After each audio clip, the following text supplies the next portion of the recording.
Unatazama Kawabe Media, sauti ya jamii.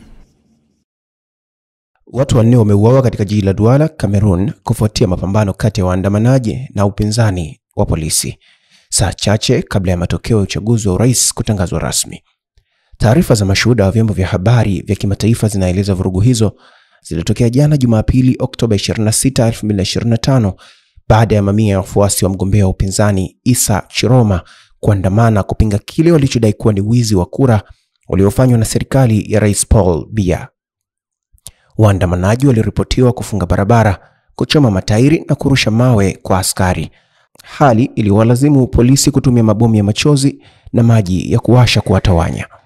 Gavana wa mkoa wa Litora, Samuel Diomane Ivaha Dobua, amethibitisha vifo vya watu wanne na majeruhi kadhaa kutoka kwa pande zote mbili, akisema baadhi ya vituo vya polisi vilishambuliwa katika wilaya ya pili na ya sita ya jiji hilo. Vurugu hizo zimeibuka wakati matokeo ya awali ya uchaguzi uliofanyika Oktoba 12 yakionyesha Biya mwenye umri wa miaka 92 akiongoza kuelekea kupata muhula wa 8 madarakani.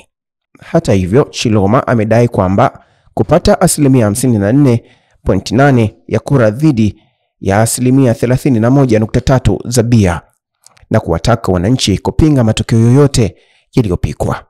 Serikali ya Cameroon imekanusha madai hayo ya udanganyifu na kuwataka wananchi kusubiri matokeo rasmi kutoka kwa baraza la katiba leo Jumatatu.